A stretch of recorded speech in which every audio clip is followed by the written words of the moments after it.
Hello, hello, hello, everybody. Good morning. Happy Tuesday, January 7th. How is everyone doing? Good morning, John. Thank you for putting in the news and some earnings, Sterling. Good morning, by the way, Sterling. Good morning, Patrick. What else we have going on here? Good morning, Mark.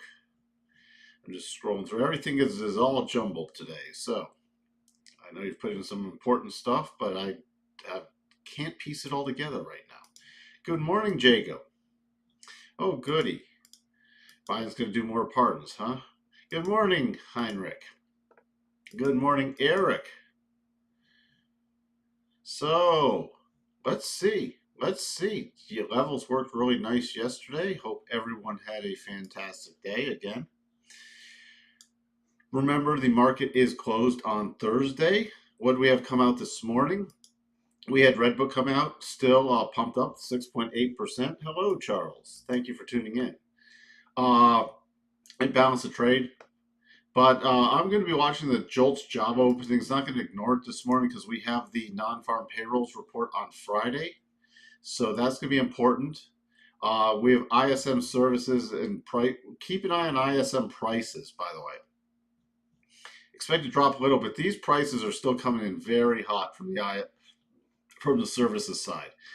Keep an eye also on ISM services employment in case it does drop below 50. It's not expected to, but keep an eye on that because we've got some stagflationary prints lately and other things.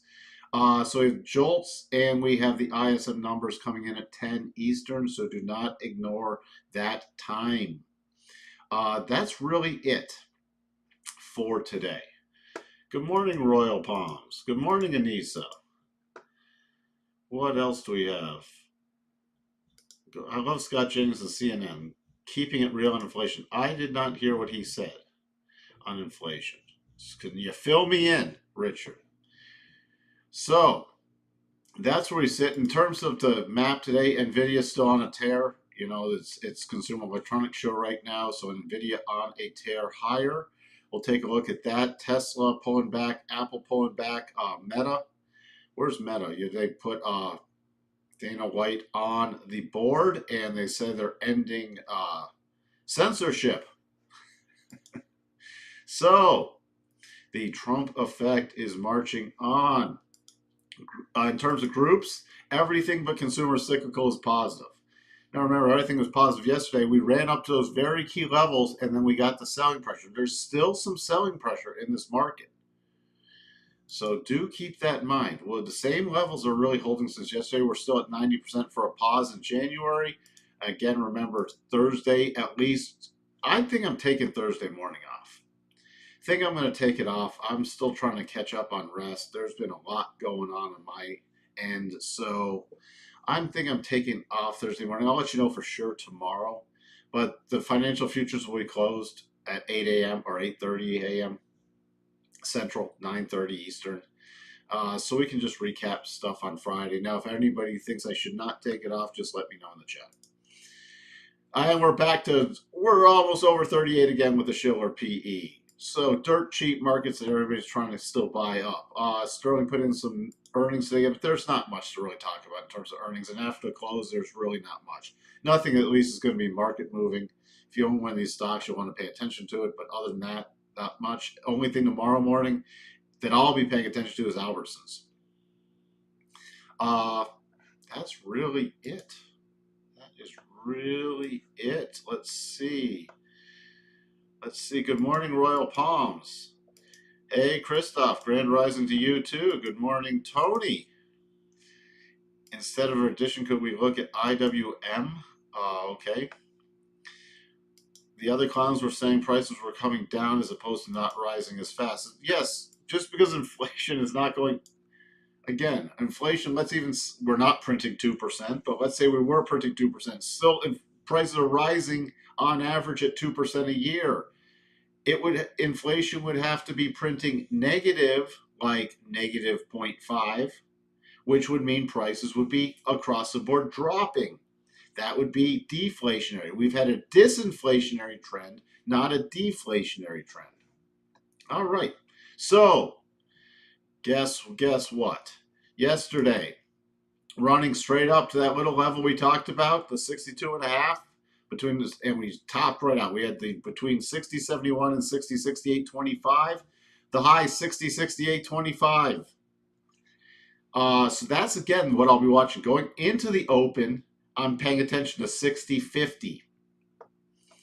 Okay. By the way, if you're looking at this, if you're one of the percent B per people, you could always use it on a 4 hour, especially in a rotation zone. So you see how this pulled back to rotation zone and we got the close above it? You see this little percent B buy for those people who know it? That's right there. You can still use it on the 4 hour. Just know where the stops are. By the way, my key level on any breakdown is really 6,000 to 6,005.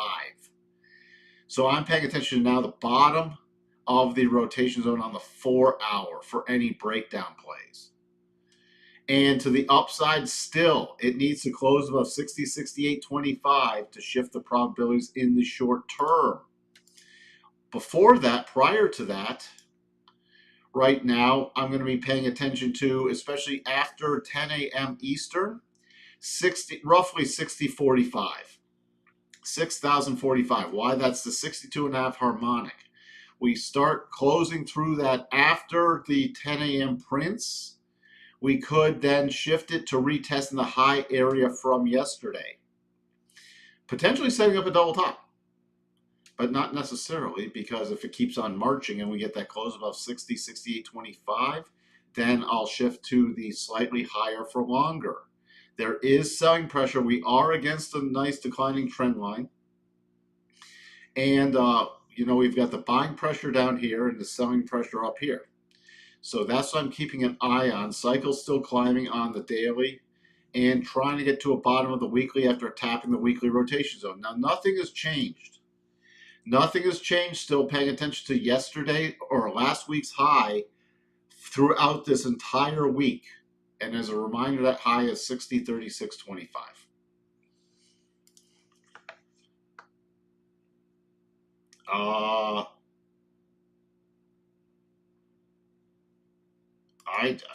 I don't know what's starting to sell. I mean, I'm paying attention to the European close all week long because things have been shifting around the European close.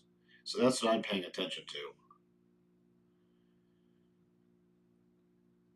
So again, we called out that level on the NASDAQ. Remember, we had the little area between the 62.5 and the breakdown zone running right up there yesterday. Now this is not a pullback correction. This is with the rising rotation zone. We've technically got the 4 hour percent beat buy. Key things that I'm looking at going in the open based off just pure price, about 21,815. Based off the little pullback harmonics, which was more of a sideways correction. Looking at 21,803, which we're roughly going to be trading up against now. So on any run up still, I want to see us follow through with a close above that at the 10 a.m. number print. Now, based off the numbers yesterday, still watching this cluster area, just go off 21.9. We break above 21.9. The levels are 22.065, right near the prior high from December 24th, and then 22.245 for the rest of the week. Same thing as with the S&P. My first level on this, though, I'll be watching is about 21,650 for any breakdown play, and then the critical breakdown starts happening below 21,600.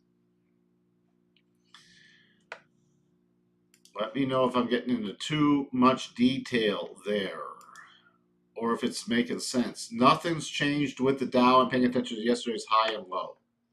Russell, we have confirmed the little mini potential double bottom, but not triggered it. And I still need a close above the rotation zone. So roughly 2003.10. 2003.10. IWM, which was a request. The IWM also yesterday confirmed, but not triggered the double. So IWM, if you're trying to look for this double, needs a close on a daily basis above 226.14. The levels that I would be using would be around 230, 232, and then 234. And if you do the retracement harmonics on this,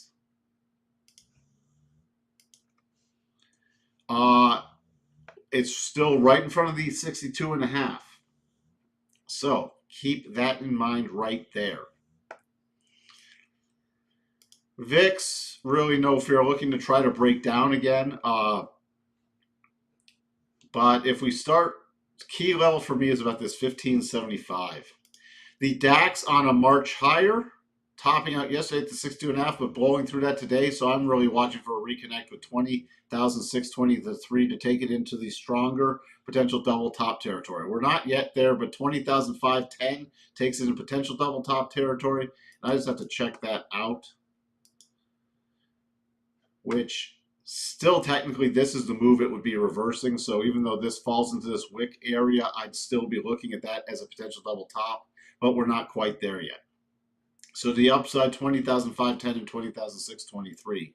The notes, so we still have a mini potential double bottom in the notes. The yields with a high close yesterday. Remember, the closing price actually closed higher than December 27th. So we had a new high close, a new recent high close, and we still have the magnet price of 4.7.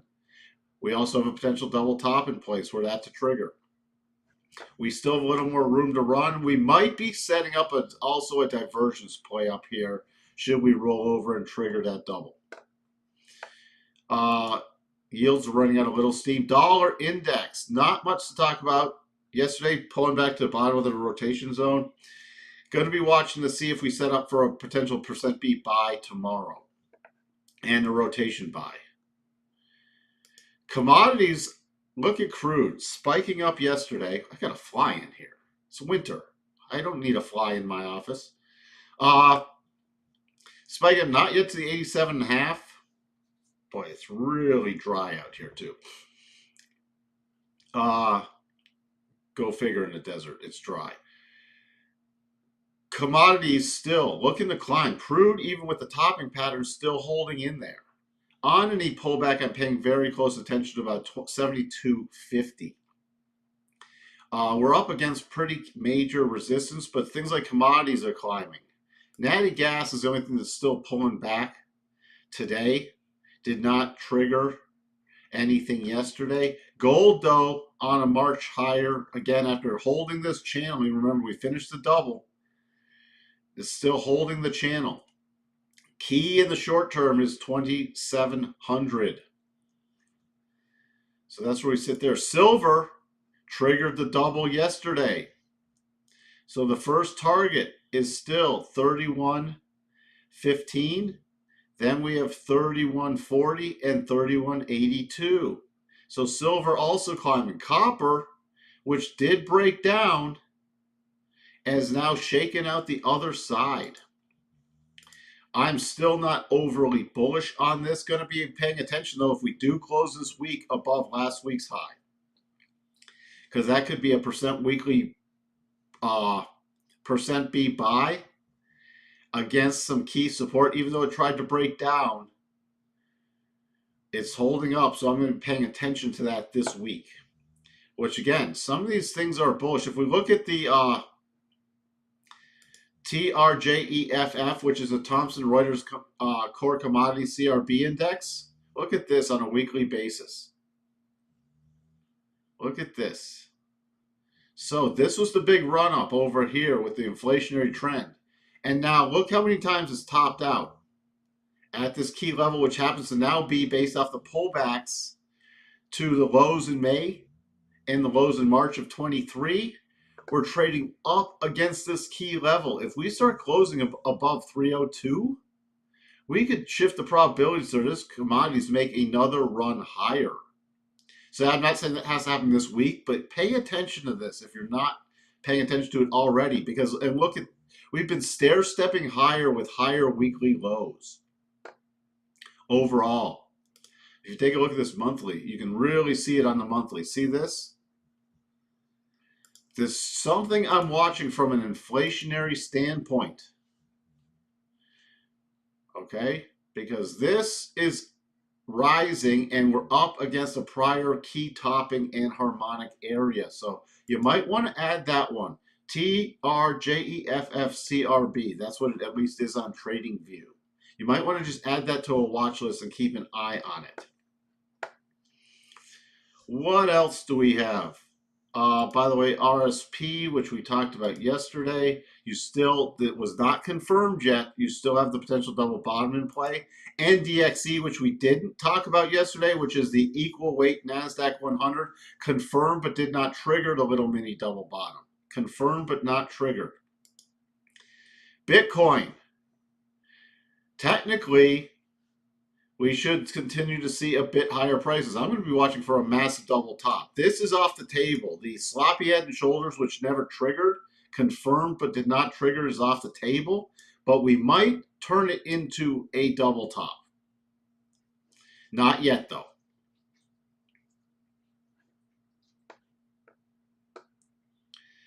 You follow DBA to follow ag. Yes, DBA is for the ag prices.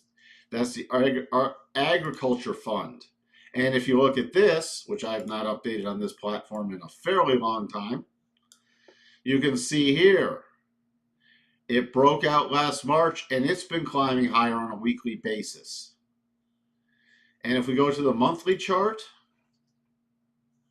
you have, ags have been they're a lot higher. So trading up against key resistance, but if we flip this around, and thank you for bringing up DBA, and there's wonderful people in here. We're almost trading at 50% retracement, so we could actually still have some more room to run on any pullbacks. Very smart people in here. Richard uses DBC. And DBC I've not found as reliable. But if it works for you, because DBC has this natural downward bias overall. And I don't know why that is. Because a lot of other stuff has been trending up. I have to do more research in that, but that's the one I do not use. Yes, coffee is crazy. Who brought up MicroStrategy looking good? It's on a bounce play with Bitcoin, but really until MicroStrategy can get a close back about 446, we could still be doing a vertical up, vertical down pattern. This whole the whole stuff with even miners now issuing convertible notes, it's turning into a complete leverage gamble play, which is very, very dangerous should we get a bigger pullback in Bitcoin, because a lot can unravel pretty quickly. What else do we have? Spiders. The key level still in spiders is 598.36, spiky above it yesterday, but closing back below it, so that's still the key level. And if we do close above that, we're 601, or roughly 602 and 605. On any rollover play, watching to yesterday's close, 595.36. And then we still have another gap fill back down to 591.95. On the Qs, no close above the 62.5 yet. So still looking at, let me give you the exact number, 526.01. On a rollover play, we have to 524.54, and then the bigger rollover play to 518.58.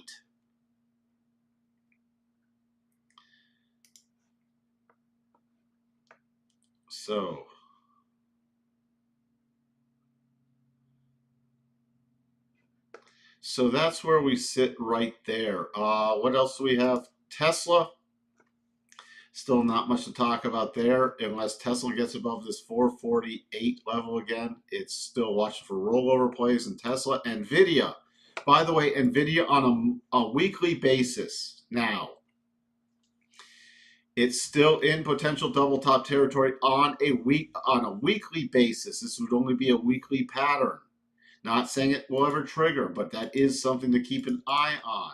To invalidate it, we'd have to trade above 159.40. So the next levels on a breakout higher are 156.14. Where are we trading right now? 153.40. So 156.14, 159.40. If it keeps marching beyond there, you have the cluster at this roughly 160 and 168.44.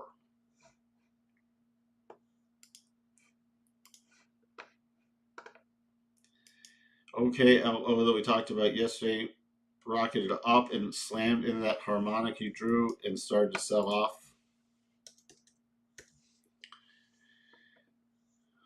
Yep, there. That's why I usually see, because stuff going to like all time. Where do you come up with numbers? People just make them up. Well, that's why I love to use the harmonics, because at least gives me an area. If you're playing on breakout like on OKLO, all right, that's at least an area to raise a stop.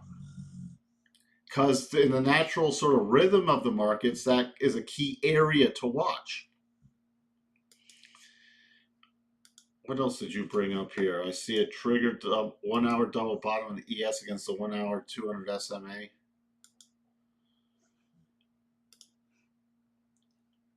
Yeah, there is a little mini triggered double bottom. This is the one you're looking at. I was watching the percent B buy on the 4 hours. So, but you can definitely, let's see how that aligns up with your tracement harmonics. Look at that. Look where, you can't make this stuff up. If I mean, I do this in real time, which was saying that, you know what, I did none of this. We're just drawing these lines and looking 60, 44, 25, which is the level I mentioned before, right? 60, 44, 25 is the first target. So, and then we roughly have the next target would be 60.50, which I talked about already. 60.50 to 60.52 based off the harmonic area, then 60.56. And then if you're going to try to play it for the run higher to 87.5, 60.60. So those would be sort of day trade levels. And now again, you can watch the rising rotation zone on the 1 hour on any pullbacks. Again, just because the levels line up, it does not mean it's a sure thing, guaranteed trade. You still have to manage your reward to risk and manage your stops because there are no guarantees in the markets. This shifts the probabilities, though.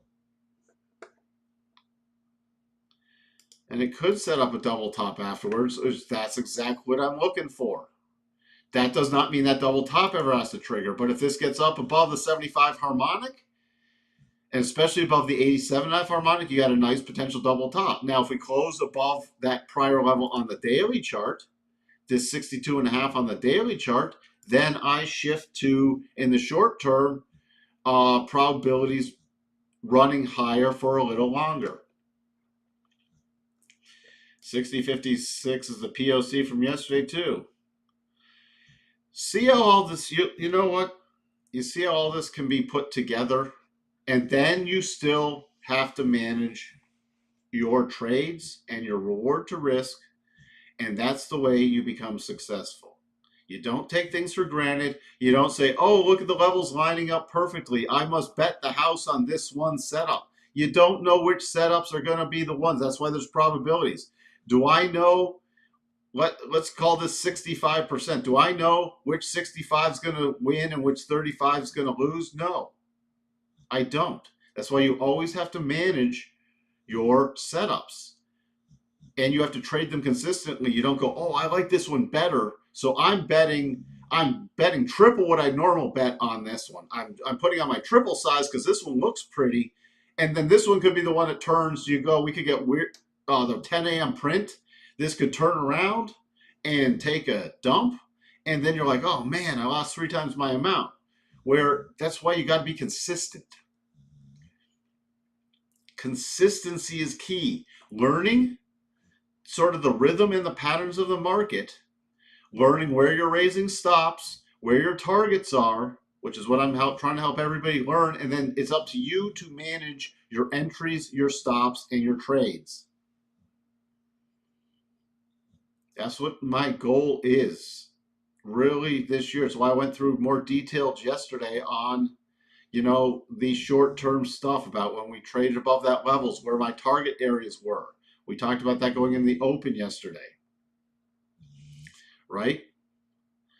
I talked about this, breaking above turning this into a base, and then it rocket shipped higher straight to that level. Then it made a double top against that level, which I haven't talked about from yesterday, right? You have the double top setting up, and then or that's from prior. Sorry, I was thinking this was from yesterday, but I was thinking before prior. So again, when we came up here before, we had a double top. I thought I was on a short-term chart. Sorry about that. And then we sold off. So what? I'm not saying that's going to happen, but if we come up here in this area again, we could be forming a double top, and then if we trigger it, it could lead to another sell-off. Hey, Andrea, good morning.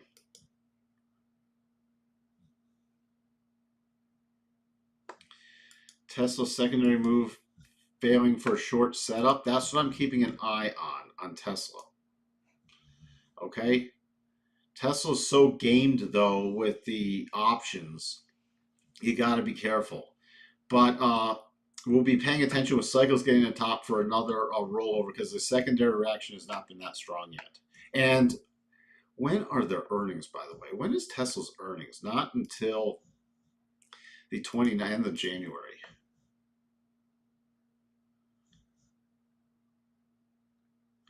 What else? You've started to stay away from stocks like Fubo that's jumped 250% yesterday. Do you ever trade stocks like this after huge moves? I like consistent stuff. I don't like things like this. Okay? I mean, look, it's still technically a penny stock, and you're telling me all of a sudden because Disney gets into it. I mean, this is, look how well Disney's managed stuff. Now they're what 70% stake in Fubo, but look at what they've done. They've obliterated their stuff. They've obliterated their brand with their stuff. And I use Fubo. I just hope they don't obliterate that too. But no, I might be looking for this. This is, if anything, at some point I'd be looking for a rollover play. But I'd rather trade things that are consistent. Okay? I don't need to gamble. I want stuff that's consistent. All right, like the S&P. Sterling mentioned the double. I already mentioned the 4-hour rotation zone. Or this 4-hour percent B buy. There's setups here. So it just hit stop reduction. So at a bare minimum now, if you were already in this, Sterling, if you were in this trade, you'd be at least reducing your stop, or at least reducing, because in 30 minutes you got numbers coming out. So I'd be looking at it at least reducing my stop. Okay? So that's what's key. Let's just see where the tick open, then I'm calling it a day. Decent tick opening. Decent tick opening. So again, we'll be watching to see how well this holds on the tick pullback. Yeah, Fubo's because of Disney, exactly. So